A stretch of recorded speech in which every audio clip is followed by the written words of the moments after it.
Il était une fois un vieux lion plein de sagesse. C'était le roi de la jungle depuis très très longtemps. Sa force avait baissé, mais son rugissement était toujours aussi puissant. Un matin, le roi lion s'éveilla mécontent et refusa de se lever. Lorsque son conseiller le singe lui demanda ce qui le tracassait, il répondit: « Je me sens triste de vieillir.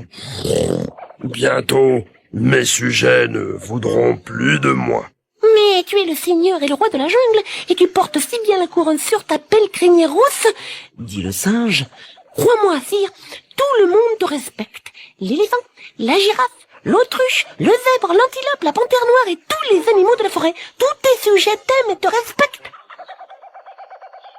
C'est vrai. Le vieux roi avait toujours de bonnes dents pointues.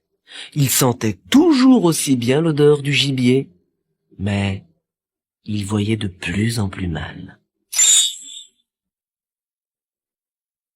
Le lendemain, il se plaignit à son secrétaire le tigre. « Je deviens aveugle. Aveugle comme une chauve-souris. Je m'arrache la crinière à force de soucis. Hier, je me suis ridiculisé. Je chassais dans la jungle quand j'ai vu arriver un buffle. Je l'ai attendu couché dans les hautes herbes, puis je me suis jeté sur lui. Mais ce n'était pas un buffle. Sais-tu qui c'était? Le rhinocéros. Tu peux imaginer le regard qu'il m'a jeté? Il était fort étonné. » Le tigre hocha la tête avec sympathie. Quel hypocrite! En réalité, il était ambitieux et jaloux du roi. Il n'avait qu'une idée en tête, se faire élire aux prochaines élections. Il fit donc semblant de partager les soucis du roi et promit de garder le secret sur sa mauvaise vue. Mais en sortant du palais, il courut raconter l'histoire à tous les animaux. Pendant ce temps, le vieux lion se promenait tristement dans la jungle. Il hésitait avant de faire un pas. Il y voyait si mal que, sans le faire exprès, il marcha sur le pied d'un chasseur. Le pauvre homme fut effrayé, mais le lion lui expliqua que c'était un accident et qu'il ne lui voulait aucun mal. Comme il s'apprêtait à partir, le lion remarqua que l'homme portait une paire de lunettes magnifiques. « Attends, ne pars pas !» s'écria le lion. « Je voudrais échanger quelque chose avec toi. Tu as une paire de lunettes qui me fait envie. En échange, je t'offre la gratitude et la protection du roi de la jungle. Qu'en dis-tu » L'homme accepta le marché et lui mit les lunettes sur le nez. Ah, quelle différence! Tout lui apparut clairement. Le roi lion content repartit à la chasse en secouant sa crinière et en rugissant. Dès le lendemain, ses lunettes sur le nez, il rendit visite à ses sujets. Tous les animaux, de l'antilope au rhinocéros, s'inclinèrent avec respect. Chacun oublia les racontars du tigre et le roi retrouva son prestige d'antan. Mais il arrivait à Sa Majesté le lion d'être distrait. Et un matin, il perdit ses lunettes. Lorsque le singe apporta le café et les biscuits du petit déjeuner, il eut beau chercher les lunettes partout, il ne retrouva que l'étui vide. « Mes lunettes! Retrouve mes lunettes !» gémit le roi pendant que le singe fouillait la tanière. Mais le singe ne trouva rien. Désespéré, le roi convoqua ses sujets. « Celui qui retrouvera mes lunettes recevra une récompense royale, » leur dit-il. Aussitôt, tous les animaux se lancèrent à la recherche des lunettes. Ils regardèrent derrière les arbres, sous les pierres et dans le nid des oiseaux. On fouilla les grottes, les taupinières, les poissons cherchèrent dans la rivière, mais en vain, les lunettes du roi avaient disparu. Le roi ne chassa plus, ne mangea plus. Il s'affaiblit, resta au lit et ne quitta plus son bonnet de nuit. Le tigre se frottait les mains. Sans ses lunettes, le lion n'est plus digne d'être roi, dit-il au léopard. Si je trouve ces lunettes, je les cacherai si bien qu'on ne les retrouvera jamais. Et alors, c'est moi qui serai roi. Heureusement, les autres animaux, fidèles au vieux lion, continuaient à chercher. La girafe au long cou vidait tous les tiroirs et regardait au-dessus des armoires. Le rhinocéros soulevait les tapis avec sa corne. L'éléphant se servait de sa trompe comme d'un aspirateur. Mais malgré ce remue-ménage, les lunettes restèrent introuvables. Finalement, c'est l'éléphant qui trouva la solution. Il décida d'aller en ville. C'est bien là, n'est-ce pas, que vivent les hommes. Et les hommes portent des lunettes. Aussitôt dit, aussitôt fait. Bim, bam, boum! L'éléphant se mit en route. 3 heures plus tard, il était devant le palais de justice. Sur les marches, il vit un gros juge en train d'essuyer ses lunettes. De magnifiques lunettes cerclées d'or. Des lunettes de roi. L'éléphant allongea sa trompe et hop, il se saisit délicatement des lunettes. Il repartit dans la jungle avec le gros juge à ses trousses. L'homme, qui s'essouffla rapidement, finit par abandonner la course et l'éléphant arriva triomphalement devant le roi lion. Mais juste au moment de tendre les lunettes au roi, il découvrit qu'il ne les avait plus. Il était si pressé qu'elles lui avaient échappé. Furieux, le roi lui ordonna de retourner sur ses pas et de retrouver les lunettes. Maintenant, retourne la cassette.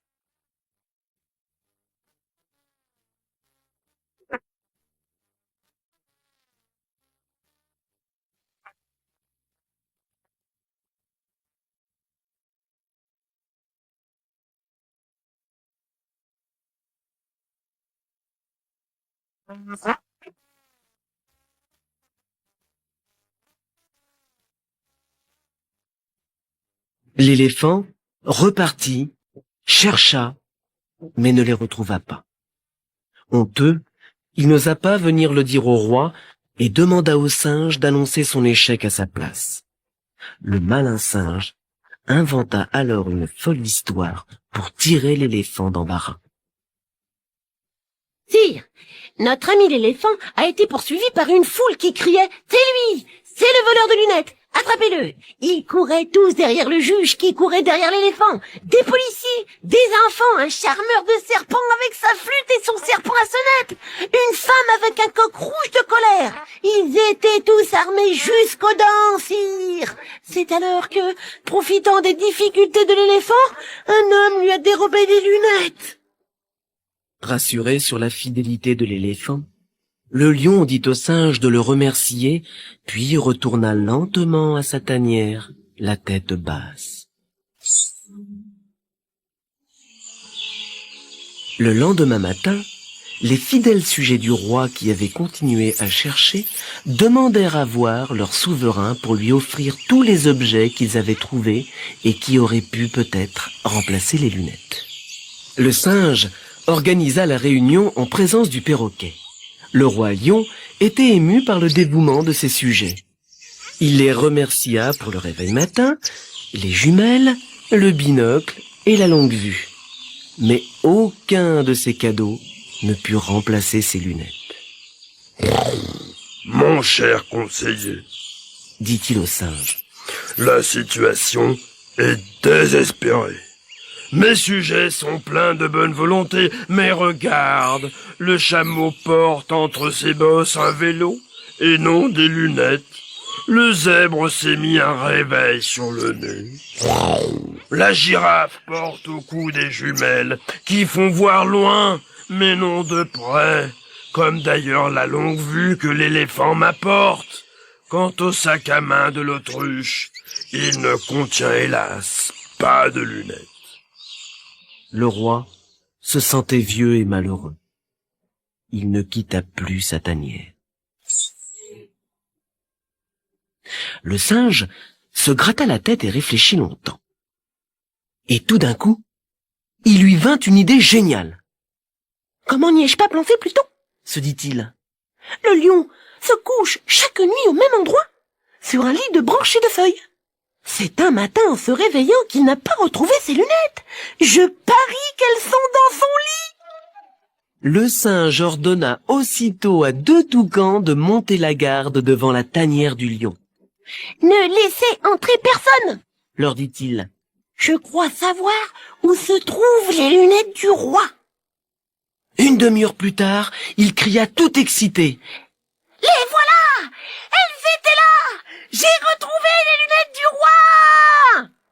Effectivement, pendant que les animaux retournaient toute la jungle, soulevaient chaque pierre et fouillaient les rivières et le nid des oiseaux, pendant tout ce temps-là, le roi avait dormi sur ses lunettes. Vive le singe! Bravo! Bravo! Crièrent tous les animaux. Le singe fut porté en triomphe et une grande fête fut organisée dans la joie générale. Le roi lion partit en tête du cortège sur le dos de l'éléphant. Il montra à tous les lunettes retrouvées. Le singe les suivait en jouant de la trompette. Puis vint la fanfare des animaux et la foule qui agitait les drapeaux. Le rhinocéros, le zèbre, la girafe, l'autruche, le chameau, tous étaient de la fête. Vraiment tous les animaux? Non. Le tigre, plus jaloux que jamais, était resté chez lui et ne voulait voir personne. À la fin de la fête, le roi s'adressa au singe. Mon cher conseiller, tu m'as sauvé la vue. Dis-moi ce que tu veux et tu le recevras.